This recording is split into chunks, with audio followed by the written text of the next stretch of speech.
Halo teman-teman, kali ini Denny akan kembali menceritakan alur cerita anime Dandadan season 2 episode 1. Tapi jangan lupa, bila teman-teman yang baru datang di channel ini, untuk tinggalin jejaknya. Oke, nggak usah banyak ini itu, langsung saja mulai ceritanya.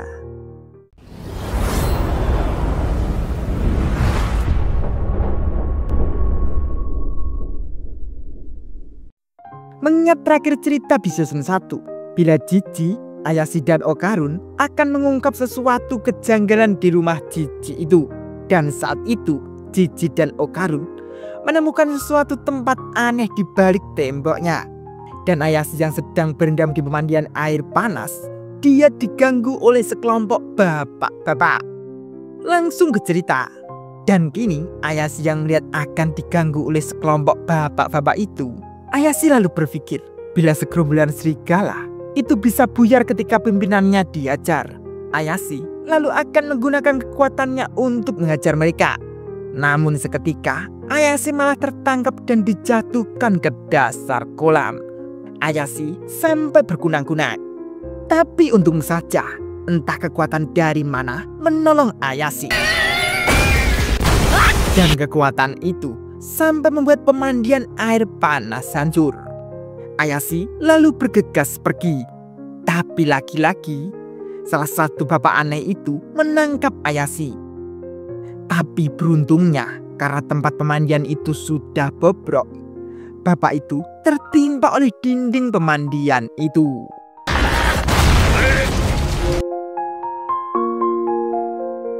Dan ternyata boneka Maneki Neko atau Nenek Turbo juga berada di situ. Ayashi yang sedikit heran kenapa Nenek Turbo berada di situ. Ternyata karena Nenek Turbo mendengar obrolan Saiko dan Ayashi kemarin. Dan karena Nenek Turbo tahu alamat itu dan juga tahu ada pemandian air panas, makanya Nenek Turbo ikut. Nenek Turbo menyelinap di tas Ayashi. Dan kekuatan tadi yang menyelamatkan Ayashi itu adalah kekuatan dari wadah Nenek Turbo yang bekerja sendiri. Ayashi lalu memakai bajunya. Ayashi yang memikirkan bagaimana dengan bangunan itu, menurut Nenek Turbo untuk membiarkan saja, karena toh juga sudah bobrok. Namun tiba-tiba penjaga kota ataupun serikat dagang datang ke situ. Dia mengatakan bila para bapak-bapak itu adalah dari keluarga gitu.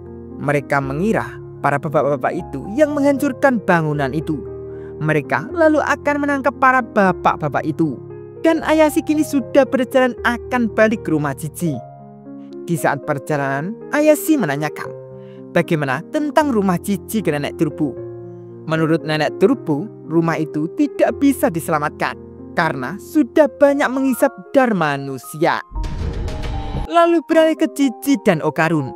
Mereka yang bingung setelah melihat penemuannya itu, mereka pikir lebih baik menunggu Ayashi datang. Bel pintu lalu berbunyi. Mengira itu Ayashi, Jiji lalu bergegas membukanya. Namun setelah dibuka, itu bukan Ayashi. Dan ternyata ibu-ibu aneh. Selang beberapa saat, ibu-ibu itu sudah duduk di dalam rumah dan makan jajanan bersama yang dia bawa. Dan ternyata mereka itu adalah tuan tanah di situ. Dia disebut keluarga gitu juga. Dan rumah itu sebenarnya bukan rumah Jiji, hanya saja rumah sewaan. Dan Jiji meminta untuk digratiskan selama orang tua Jiji sedang onam. Salah satu ibu itu lalu menanyakan kenapa kemarin Jiji pergi tak berpamitan. Mengira apakah Jiji membawa medium roh lagi. Karena itu akan merusak reputasi keluarga gitu. Jiji lalu merangkul Okarun dan menunjuk Okarun mengatakan apakah Okarun terlihat seperti medium roh. Salah satu ibu itu lalu mengeluarkan senapannya dan lalu ditodongkan ke Jiji. Mengira Jiji sedang berbohong. Jiji lalu meminta ampun, mengatakan bila menodong senapan ke orang bisa ditangkap polisi. Dan saat itu secara kebetulan polisi datang ke situ. Namun ternyata polisi itu malah yang membebaskan bapak-bapak keluarga gitu tadi. yang dikejar-kejar oleh orang seikat setelah mengganggu Ayasi. Dan para bapak-bapak itu juga datang ke rumah itu. Salah satu bapak keluarga Kito itu lalu merangkul Cici, menanyakan ke Cici habis pergi dari mana. Cici beralasan bila Cici menjemput temannya, yaitu adalah Okarun. Karena bapak itu belum percaya, untuk memastikan dia bertanya ke Okarun, bila benar teman Cici, apa timbullah kesukaan Cici? Okarun dengan pelan menjawab Sein German, dan jawaban Okarun itu adalah benar. Mereka mempercayai bila Okarun adalah teman Cici. Dan kenapa Okarun tahu? Itu karena Okarun membaca poster yang berada di dinding itu. Pinter juga. Belum selesai di situ, salah satu ibu tadi juga sudah tahu bila Cici juga masih membawa satu wanita lagi. Cici yang bingung lalu menjawab iya. Dana. Lalu beralih ke Momo Ayasi.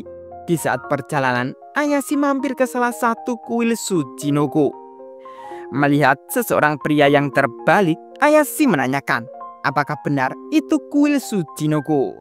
Pria itu menjawab benar, dan pria itu ingin sekali menjadi YouTuber. Pria itu lalu mengajak Ayasi untuk masuk. Ayasi sampai heran, emang boleh langsung masuk, diperlihatkan begitu saja. Yah, menurut pria itu tidak masalah, karena toh juga nggak menghasilkan cuan. Ayasi lalu masuk saja dan langsung melihat yang dimaksud Tsuchinoko itu. Namun setelah dilihat, ternyata itu tidak seperti Tsuchinoko. Pria yang mendengar itu juga sependapat, karena menurut literatur, naga yang terbang di langit akan memancarkan pelangi, dan amarah dari gunung membuat desa tertelan. Di wilayah di situ ada penganut kepercayaan ular agung. Bila ular yang berada di gunung itu lapar, katanya gunung berapinya akan meletus. Maka dari itu, penduduk desa kala itu lalu menumbalkan anak sebagai persembahan untuk menahan rasa lapar ular. Dan itu dilakukan 200 tahun sampai saat ini untuk mencegah gunungnya meletus. Dan bahkan di situ juga diberikan berkah berupa pemandian air panas. Dan yang dilihat Ayasi itu hanyalah kulit ular yang mengeras. Dan kata Tsuchinoko itu hanya untuk menarik turis yang datang ke kota itu.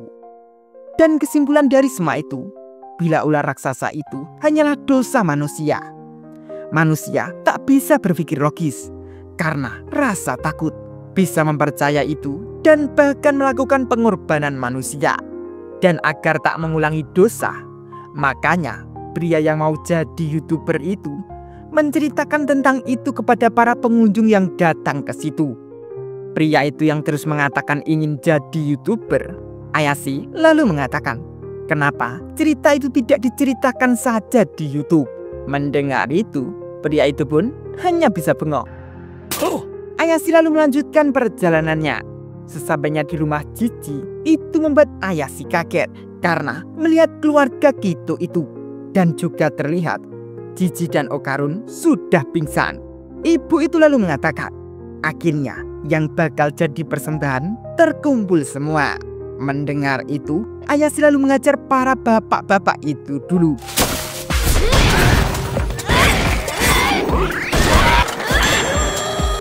Namun setelah Ayasi mengajar para bapak-bapak itu, salah satu ibu yang terlihat mencolok di depan lalu menghajar Ayasi. Ibu itu terlihat sangat gesit dan irit, dan Ayasi sampai kewalahan. Dan pada akhirnya Ayasi dibuat melayang sampai menembus dinding dan terjatuh ke dalam suatu tempat yang dilihat Okarun dan Cici di awal. Dari situ keluarga Kito itu lalu menceritakan yang seperti diceritakan oleh pria yang ingin jadi YouTuber di awal tadi. Mereka mempercayai akan adanya Tuan Ular Agung, dan mereka itu mengundang korban untuk tinggal di rumah itu dan lalu dipersembahkan ke Ular Agung. Dari situ Ayasi mengerti bila mereka bertiga akan dijadikan korban. Namun tiba-tiba lantai yang berada di dalam itu menghisap Ayasi. Ayasi lalu berusaha kabur dengan kekuatan biskisnya. Akan tetapi Ayasi masih dihalangi oleh keluarga Kito itu. Ayasi kembali terjatuh ke dalam. Setelah itu, Okarun dan Jiji dengan Sofa menahan mereka dan ingin menyelamatkan Ayasi. Namun seketika mereka semua malah terdorong masuk ke dalam saja. Dan di bawah ruangan itu ternyata juga ada beberapa rumah.